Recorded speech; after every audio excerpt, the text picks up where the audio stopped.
राधे राधे साथियों।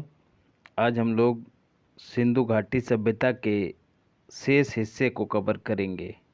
और उसमें जैसा कि हमने कल वाली क्लास में देखा था कि बचे हुए स्थलों को कवर कर रहे थे जहाँ जहाँ से उसके प्रमाण प्राप्त हुए हैं।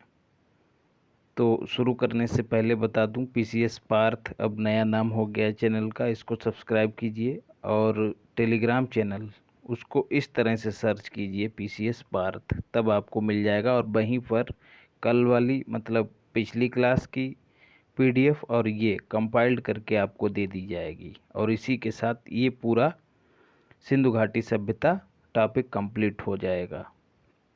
तो धौलावीरा जो एक स्थल है, खोजकर्ता उसके जेपी जोशी थे। लूनी नदी, जी हाँ, आप लोगों ने पढ़ा होगा कि ये वही नदी है जो कच्छ के रण में जाके विलुप्त हो जाती है। तो याद रखिएगा, ये वही लूनी नदी है। उसी के आसपास के क्षेत्र को धौलावीरा के नाम से जाना जाता है। गुजरात में अवस्थित है। उत्खनन अक्सर पूछा जाता है। ये टिक का जो मार्क है ये संबोधित करता है कि उत्खनन करता जो है ज़्यादा पूछा जाता है, खोजकर्ता ना के बराबर पूछा जाता है। तो उत्खनन करता जरूर याद रखिएगा। आर.एस. बिष्ट ने इसका उत्खनन किया था।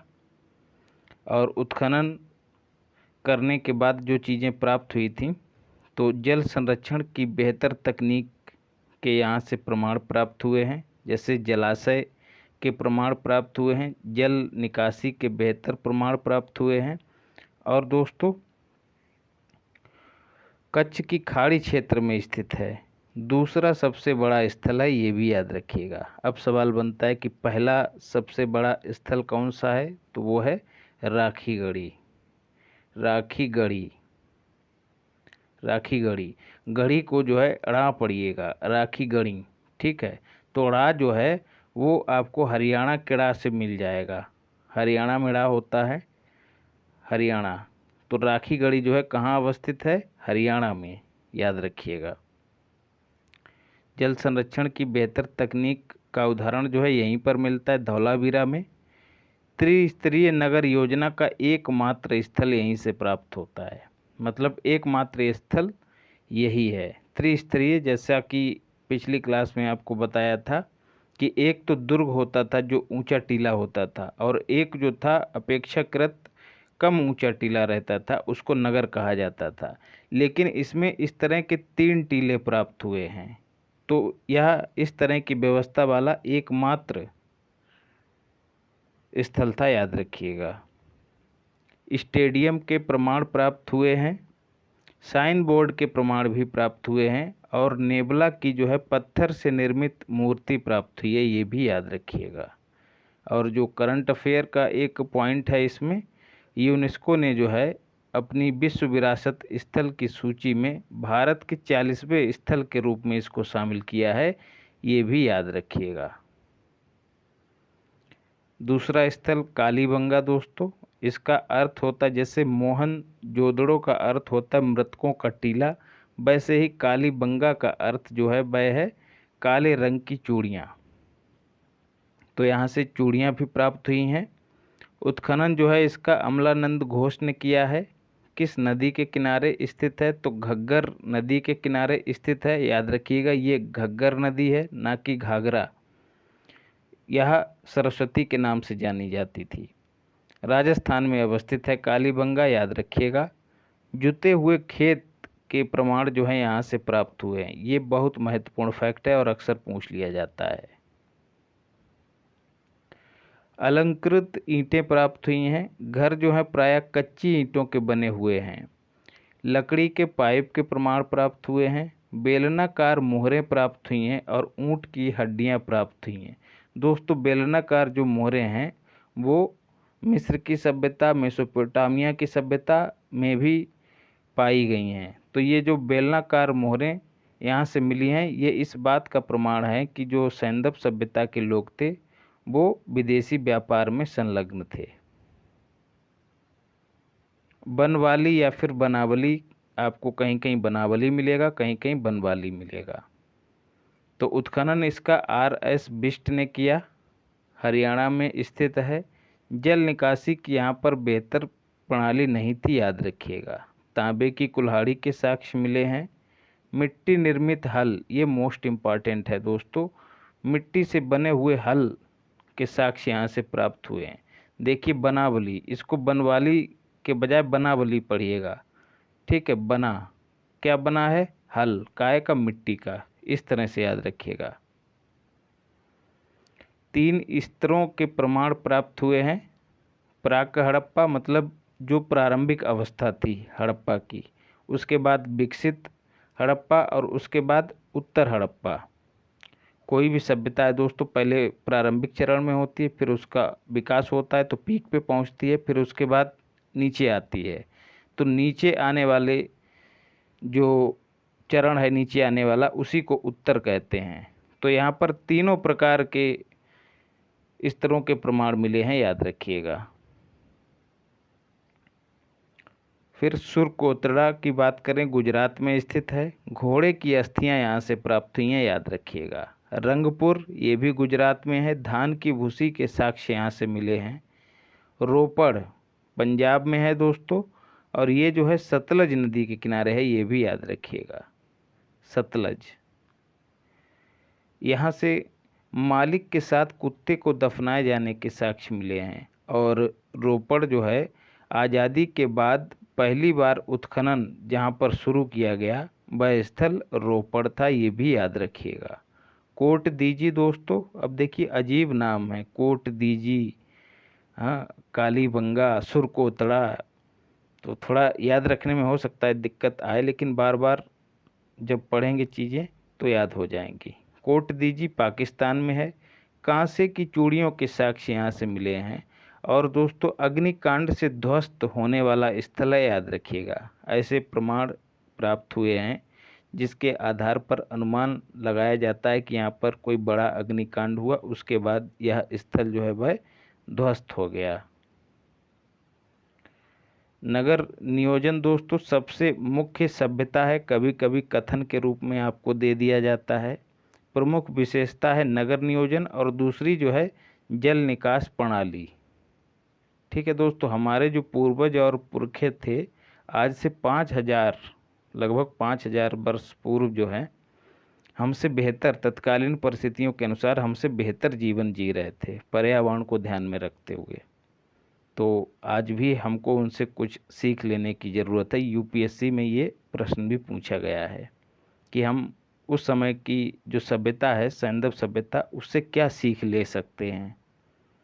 खैर, नगर जो है 2 टीलों पर बनाए गए हैं। एक 2 टीलों पर बसाया गया है। पश्चिमी दुर्ग आपको पिछली क्लास में भी बताया है, और पूर्वी, जिसको नगर कहते हैं, यहाँ प्रायः कुलीन वर्ग निवास करता है, ठीक है। और दूसरा है मंदिर के प्रमाण यहाँ से प्राप्त नहीं हुए हैं। कभी कभी आपको भ्रमित करने के लिए कथन में दे देगा कि मंदिर के प्रमाण कहाँ से प्राप्त हुए हैं, लेकिन एक स्तूप का जो है प्रमाण मिला है। कहाँ से? मोहनजोदड़ो। मोहनजोदड़ो को MJD लिख दे रहा हूँ शॉर्ट में। तो यहाँ से स्तूप के प्रमाण प्राप्त हुए, लेकिन ये स्तूप जो है दोस्तों कुषाण कालीन, कुषाणों के समय का है, ना कि सिंधु सभ्यता के समय का है। तो याद रखिएगा, मंदिर के प्रमाण नहीं मिले, लेकिन स्तूप के प्रमाण मिले हैं। लोथल और सुरकोतड़ा, ये 2 ऐसे स्थल हैं दोस्तों जो एक ही रक्षा प्राचीर में बसाए गए हैं, ये भी याद रखिएगा। समकोण पर काटने वाली सड़कें बनाई गई हैं, समकोण पर काटती हैं परस्पर। और जो नगर हैं दोस्तों, वो ग्रिड पैटर्न पर बसाए गए, एकदम व्यवस्थित नगर। ढकी हुई नालियां हैं दोस्तों, और पक्की ईंटों से बनी हुई हैं, ये भी याद रखिएगा। कालीबंगा के घरों में कुएं जो हैं अटैच हैं, ये साक्ष्य प्राप्त हुए हैं, ये भी याद रखिएगा।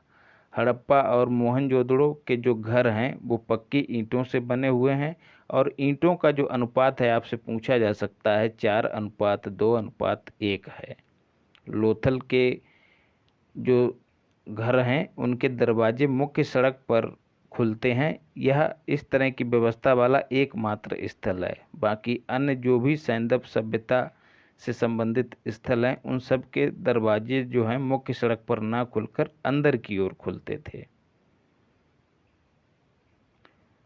संभवतः ऐसा इसलिए दोस्तों किया होगा क्योंकि ये बंदरगाह नगर था, आपको पिछली क्लास में बताया है। क्योंकि बंदरगाह नगर था तो क्या है, यहाँ से व्यापार ज़्यादा होता होगा, विदेशी व्यापार, तो सामान को लाने ले जाने में सहूलियत रहे, तो इसलिए इसके दरवाजे जो हैं मेन रोड पे खुलते होंगे। आज भी हम लोग जब घर बनाते हैं तो प्रयास रहता है कि दरवाज़ा मेन रोड पे रहे। तो ऐसी ही व्यवस्था थी साथियों लोथल में। ये फैक्ट आपने कई जगह पढ़ा होगा लेकिन ये कॉन्सेप्ट नहीं पढ़ा होगा। राजनीतिक व्यवस्था की बात करें तो स्पष्ट या फिर पुख्ता प्रमाण नहीं प्राप्त होते हैं। क्रॉस का मतलब है नहीं प्राप्त होते हैं। पिगट ने जो है दोस्तों सिंधु प्रदेश के शासन पर पुरोहित वर्ग का प्रभाव था, ये बात कही। अलग अलग जो इतिहासकार हैं उन्होंने अपने अलग अलग मत दिए हैं, तो ऐसा ही मत एक पिगट ने दिया है। पिगट ने दोस्तों और क्या कहा था, जो मोहनजोदड़ो है और हड़प्पा HDP मतलब हड़प्पा, इन दोनों को जुड़वा राजधानी कहा है, ये भी याद रखिएगा। हंटर क्या कहते हैं दोस्तों, मोहनजोदड़ो का जो शासन है वो राजतंत्रात्मक ना होकर जनतंत्रात्मक था। तो सीधे आपसे पूछ लिया जाएगा कि निम्न में से किसने कहा था कि मोहनजोदड़ो का शासन राजतंत्रात्मक ना होकर जनतंत्रात्मक था। तो इसीलिए ये कथन यहाँ पर दर्शा दिए गए हैं ताकि आपसे गलती ना हो। तत्कालीन समाज की बात करें तो संभवतः मातृ सत्तात्मक था। मातृ सत्तात्मक कैसा होता है दोस्तों, वह समाज जिसमें संपत्ति का हस्तांतरण पुत्र को ना होकर पुत्री को होता है। जैसे हम लोग पितृ सत्तात्मक समाज में रहते हैं तो क्या होता है, जो संपत्ति है उसका हस्तांतरण पिता से पुत्र को होता है, ना कि पुत्री को होता है। तो ये जो है समाज मातृ सत्तात्मक था। इस तरह के प्रमाण प्राप्त हुए हैं। कई वर्ग जो हैं विद्वान थे दोस्तों, जैसे कि नगर नियोजन के आधार पर ही हम लोग इस बात का अंदाज़ा लगा सकते हैं कि एक जो टीला है वो है दुर्ग और एक टीला सामान्य है वो है नगर। तो यहाँ सामान्य लोग रहते हैं, जैसे शिल्पकार हो गए, जुलाहे हो गए और छोटे छोटे कार्यों में संलग्न लोग, और बाकी जो व्यापारी हैं और पुरोहित हैं ये दुर्ग में रहते थे। तो इससे अंदाज़ा लग जाता है कि कई वर्ग यहाँ पर विद्वान थे।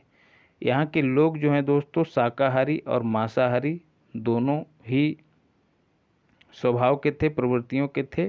खाने में जो है मटर, सरसों, गेहूँ, जौ, खजूर, गाय और सूअर का मांस, बकरी का मांस और मछली का इस्तेमाल करते थे, याद रखिएगा। लेकिन एक बात और है दोस्तों, गाय के प्रमाण जो हैं कहीं से भी प्राप्त नहीं हुए हैं। वो बात अलग है कि कुंवड़ वाले बैल के साक्ष्य प्राप्त हुए हैं। अब दोस्तों अनुमान पर ही कहा जाता है कि कुंवड़ वाला बैल है। अब राम जाने क्या रहा होगा, हो सकता है उस तरह की आकृति का कोई और जानवर रहा हो, लेकिन अनुमान बताता है कि वो कुंवड़ वाला बैल ही है। फिर समाधान की बात करें दोस्तों तो पूर्ण समाधान, आंशिक समाधान और दाह संस्कार 3 प्रकार का होता था। समाधान मतलब सब को निपटाने की प्रक्रिया। तो पूर्ण समाधान में क्या होता था, जो बॉडी होती थी उसको पूर्णतः दफन कर दिया जाता था। आंशिक समाधान में क्या होता था, जो बॉडी होती थी उसको कुछ समय के लिए खुला छोड़ दिया जाता था, जिसको चील कौवे वगैरह खा लेते थे। जब शेष बचता था तो उसको दफना दिया जाता था। तो शेष भाग को दफन कर दिया जाता था और दाह संस्कार के भी प्रमाण प्राप्त हुए हैं, ये भी याद रखिएगा। फिर बात करते हैं धर्म की। तो मूर्तियों, मोहरों आदि से जो प्रमाण प्राप्त हुए हैं, तो क्या प्रमाण प्राप्त हुए हैं कि मातृ देवी की पूजा होती थी, पशुपतिनाथ की पूजा होती थी। आपको पिछली क्लास में बता चुका हूँ कि कहाँ कहाँ से मूर्तियाँ प्राप्त हुई हैं। लिंग और योनि की पूजा होती थी, वृक्षों की पूजा होती थी। याद रखिएगा लिंग और योनि का मतलब जो है लोग बड़ा ही गंदा निकालते हैं, ये उस तरह की बात नहीं हो रही है। यहाँ पर केवल और केवल प्रतीक के रूप में बात हो रही है। पशु और जल आदि की उपासना होती थी। मोहनजोदड़ो की एक सील पर पशुपति की बैठी हुई मुद्रा जो है दिखाई गई है, जिसके बाईं ओर गैंडा, भैंसा और दाईं ओर हिरन, हाथी और व्याघ्र की छवियां जो हैं उत्कीर्ण की गई हैं, याद रखिएगा। स्वास्तिक तथा चक्र के साक्ष्य मिले हैं। स्वास्तिक आप लोग जानते ही होंगे, इस तरह की जो संरचना होती है वो स्वास्तिक है, उसके प्रमाण मिले हैं। और दोनों ही जो हैं सूर्य की पूजा के प्रतीक थे, ये भी याद रखिएगा। मूर्ति पूजा का प्रारंभ जो है यहीं से माना जाता है, ये भी याद रखिएगा। एक सवाल सीधे पूछ लिया जाता है कि मूर्ति पूजा का प्रारंभ कहाँ से हुआ, तब सैंधव सभ्यता से ही हुआ, याद रखिएगा। आर्थिक जीवन दोस्तों देख लेते हैं। खेतों को हल से जोता जाता था उस समय, समाज जो था कृषि प्रधान था, ये भी याद रखिएगा। कालीबंगा से जो है जुते हुए खेत के प्रमाण मिले हैं। इसी आधार पर कहा जाता है कि खेतों को जो है हल से जोता जाता था। प्रमुख खाद्यान्न जो फसलें थीं वो गेहूं था और जौ। सर्वप्रथम कपास उपजाने का श्रेय जो है दोस्तों सैंधव सभ्यता के लोगों को ही जाता है। लोथल में जो है चावल के प्रमाण मिले हैं, चावल में बा नहीं हुआ होता है, सुधार लीजिएगा। गाय की मूर्ति के प्रमाण कहीं से भी प्राप्त नहीं हुए हैं, अभी आपको ऊपर भी बता चुका हूँ। गुजरात क्षेत्र जो है दोस्तों वहाँ पर हाथी को पालने से संबंधित प्रमाण प्राप्त हुए हैं, याद रखिएगा। दोस्तों एक बात और है, असफलता या सफलता वो बाद की बात है, जो भी हुआ सो हुआ, लेकिन अब जो है नए सिरे से शुरुआत कर दीजिए। इस तरह से चीज़ों पर पकड़ बना लीजिए, उन पर चढ़े रहिए कि छूटे ही ना।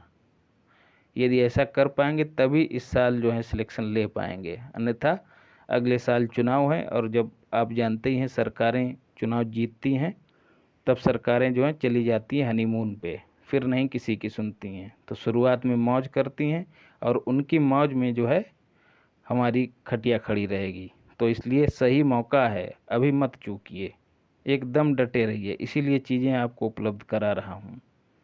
कतई घबराने की आवश्यकता नहीं है, कतई डरने की आवश्यकता नहीं है। जितना दे रहा हूँ उतना करते रहिए और इधर उधर घंटों टाइम बर्बाद करने की ज़रूरत नहीं है दोस्तों। एकदम ज्ञाता नहीं बनना है, हमको उतना पढ़ना है जितना पूछा जाता है और जितने से हमारा काम चल जाए। हमको सिलेक्शन लेना है किसी भी तरह से। तो याद रखिए, ये जो कंटेंट आपको दिया जा रहा है वाकई में मारक है, इसको आजमा लीजिएगा। प्रश्न पत्र उठाइएगा विभिन्न परीक्षाओं के और मिलाइएगा कंटेंट को, फिर देखिएगा कि कितना आपको मिल रहा है नोट से। व्यापार का ज़्यादा महत्व था दोस्तों इस समय। उदाहरण इसके कहाँ से मिलते हैं, अन्नागार स्थापित थे बड़े बड़े जिनमें अन्न को भंडारित किया जाता था। माप तौल के प्रमाण मिले हैं दोस्तों, बाटों के प्रमाण मिले हैं। ये सब चीज़ें बताती हैं कि व्यापार होता था और उसका ज़्यादा महत्व होता था।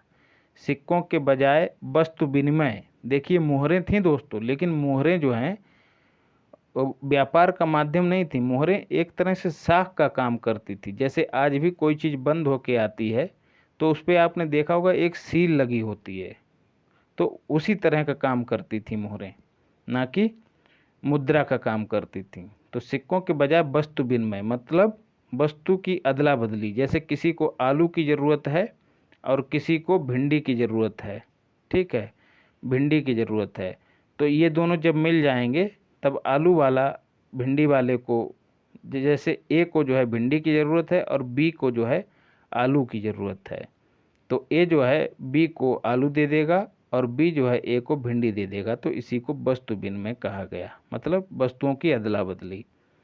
सुमेरियन लेखों से जो है मेलुहा नामक शब्द प्राप्त हुआ है और उसके साथ जो है व्यापार के प्रमाण मिले हैं। सुमेरियन जो लेख हैं, सुमेरियन सभ्यता की बात हो रही है दोस्तों। तो मेलुहा शब्द जो है किसके लिए इस्तेमाल किया गया, सिंध प्रांत के लिए। तो ये क्या बताता है कि जो सैंधव सभ्यता थी उसके जो है सुमेरियन सभ्यता के साथ व्यापारिक संबंध थे, याद रखिएगा। समृद्धि का कारण जो है दोस्तों विदेशी व्यापार को माना गया है। इसके साक्ष्य कहाँ से मिलते हैं, जैसे फारस की मोहरें लोथल से प्राप्त हुई हैं। बेलनाकार मोहरें जो हैं दोस्तों कालीबंगा से प्राप्त हुई हैं। और बेलनाकार मोहरें कहाँ हैं, मेसोपोटामिया की सभ्यता में भी हैं। तो जब मेसोपोटामिया की कोई मोहर कालीबंगा में मिल जाए तो इसका मतलब क्या है, वहाँ से मोहर यहाँ आई होगी, मतलब व्यापार हुआ होगा। तो ये जो प्रमाण है इसी बात की ओर इशारा करते हैं कि व्यापार, विदेशी व्यापार जो है वह समृद्धि का कारण रहा होगा। टिन का आयात दोस्तों ईरान से किया जाता था और अफगानिस्तान से किया जाता था, ये भी आपसे पूछा जा सकता है। सोने का आयात कर्नाटक से, KNT का मतलब कर्नाटक और AF का मतलब अफगानिस्तान। तांबे का आयात जो है दोस्तों खेतड़ी जो कि राजस्थान में है, वहाँ से किया जाता था। लिपि जो है वो भाव चित्रात्मक थी, पिक्टोग्राफिक, ठीक है, इसको दाएं से बाएं लिखा जाता था, ये भी आपसे पूछ लिया जाता था। और ये जो लिपि है पूर्णतः देसी थी, मतलब स्वदेशी थी, कहीं की लिपि का इस पर कोई प्रभाव नहीं था, तो इसलिए स्वदेशी लिपि थी, यहीं के लोगों के द्वारा डेवलप की गई थी। भाव चित्रात्मक मतलब उसमें चित्रों का भाव थोड़ा थोड़ा झलकता है, तो इसी को कहते हैं भाव चित्रात्मक। सर्वाधिक मोहरें जो हैं दोस्तों MJD मतलब मोहन जोदड़ो से प्राप्त हुई हैं, जो कि सेल खड़ी से निर्मित हैं। सेल खड़ी जो है कहाँ से आयात की जाती थी? गुजरात से, याद रखिएगा। GUJ का मतलब गुजरात है। अन्य तथ्य देख लेते हैं दोस्तों। मैक्सिमम स्थल जो है गुजरात से प्राप्त हुए हैं सैंदव सभ्यता के। सबसे बड़ा स्थल आपको ऊपर भी बताया, राखीगढ़ी कहाँ है? हरियाणा में है। धान की भूसी के साक्ष्य जो है रंगपुर से प्राप्त हुए हैं और लोथल से प्राप्त हुए हैं। हिसार से जो है, हिसार कहाँ है? हरियाणा में है। हिसार जो है हरियाणा में है। यहाँ से चांदी के 2 मुकुट प्राप्त हुए हैं, जो कि प्राक हड़प्पा के समय के हैं। प्राक हड़प्पा मतलब जो सैंदव सभ्यता है उसका प्रारंभिक चरण, जब इसकी शुरुआत रही होगी, तो उस समय के 2 मुकुट प्राप्त हुए हैं। तो कहा जा सकता है कि चांदी के प्राचीनतम साक्ष्य भी यहीं से प्राप्त हुए हैं। मन का निर्माण कारखाने दोस्तों लोथल में हैं और चहुंदड़ों में हैं, ये भी याद रखिएगा। युग्म समाधियाँ या फिर युगल समाधियाँ जो हैं लोथल और कालीबंगा से प्राप्त हुई हैं। अब दोस्तों कुछ नगर देख लेते हैं जो अक्सर पूछ लिए जाते हैं। मोहनजोदड़ो सिंधु नदी के किनारे, HDP का मतलब हड़प्पा रावी नदी के किनारे, रोपड़ सतलज नदी के किनारे, मांडा चिनाब नदी के किनारे। मांडा जो है उत्तरी स्थल है सैंदव सभ्यता का। सुतकांगे डोर जो है दास्क नदी के किनारे। सुतकांगे डोर जो है वो पश्चिमी स्थल है, आपको पिछली क्लास में बताया है। कहाँ है? ईरान और पाकिस्तान की सीमा पर है, ठीक है, ये जो है पश्चिमी स्थल है। चनहूदड़ो जो है दोस्तों सिंधु नदी के किनारे है। और आलमगीरपुर जो है दोस्तों वो हिंडन नदी के किनारे उत्तर प्रदेश में है। हिंडन नदी जो है वो यमुना की सहायक है, ये भी याद रखिएगा। और इस स्थल की खोज जो है दोस्तों यज्ञदत्त शर्मा ने की थी, ये भी आपसे पूछा जा सकता है, इसको नोट कर लीजिएगा, यज्ञदत्त शर्मा। और पूर्वी स्थल भी हो गया, उत्तरी भी हो गया और पश्चिमी भी हो गया। और दक्षिणी स्थल जो है दोस्तों दायमाबाद कहाँ है? महाराष्ट्र में है, ये भी याद रखिएगा। किस नदी के किनारे? आपको पिछली क्लास में बताया है, गोदावरी नदी के किनारे। गोदावरी नदी के किनारे यहीं पर एक स्थल है नासिक, जहाँ पर कुंभ का आयोजन किया जाता है। वृक्ष पूजा, वैश्यावृत्ति और पर्दा प्रथा के भी साक्ष्य सिंधु सभ्यता में प्राप्त होते हैं। कुबड़ वाले सांड की पूजा के साक्ष्य प्राप्त होते हैं। मिठास के लिए ये लोग शहद का इस्तेमाल करते थे। तलवार का प्रयोग नहीं होता था। कुछ हद तक कहा जाता है कि तीर और धनुष का इस्तेमाल होता था, जिसके साक्ष्य कहीं कहीं से मिले हैं। बाणाग्रों के मतलब बाण के जो अगले हिस्से हैं उनके साक्ष्य मिले हैं। तो तलवार का तो इस्तेमाल नहीं होता था। इसके अलावा आपको बताया शतरंज का इस्तेमाल होता था, चौपर का इस्तेमाल होता था, पासा का इस्तेमाल होता था। काले धूसर मृदभांड का प्रयोग होता था, याद रखिएगा। मृदभांड मतलब मिट्टी से बने हुए बर्तन, उनका इस्तेमाल होता था, मतलब काली मिट्टी के धूसरित रंग के थे, याद रखिएगा। आपसे पूछा जा सकता है कि उस समय जो मृदभांड थे सैंदव सभ्यता में, उनका रंग कैसा था। आकार जो है दोस्तों, इसके विस्तार का जो आकार था सैंदव सभ्यता का, वो लगभग त्रिभुजाकार था, ये भी याद रखिएगा। इसके समकालीन और कौन कौन सी सभ्यता थी दोस्तों? मेसोपोटामिया सभ्यता, जिसको सुमेरियन सभ्यता भी कहते हैं, कहाँ है? ईरान और इराक वाले क्षेत्र में थी मेसोपोटामिया या फिर सुमेरियन सभ्यता। फिर नील नदी की सभ्यता जो है दोस्तों वो मिस्र में थी, और चीन की सभ्यता हांगो नदी, जिसको पीली नदी के नाम से भी जाना जाता है, इसके आसपास विकसित हुई। तो ये तीनों सभ्यताएं जो हैं वो इसके समकालीन थीं। तीनों को रट जाइएगा और तीनों के क्षेत्र भी रट लीजिएगा।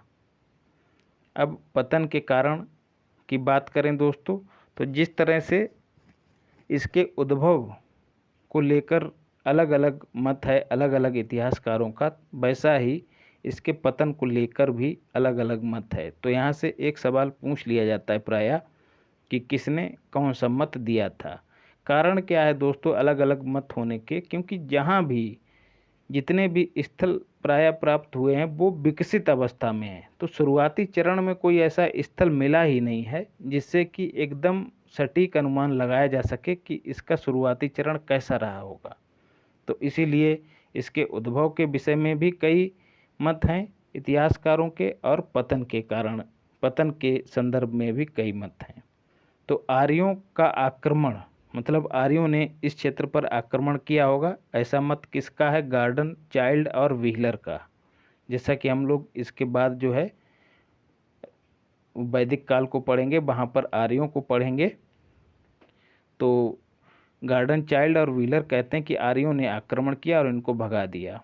बाढ़ जो है इसको कारण किसने माना है? जॉन मार्शल और मैके ने। जलवायु परिवर्तन ओरेल स्टाइन ने कारण बताया है।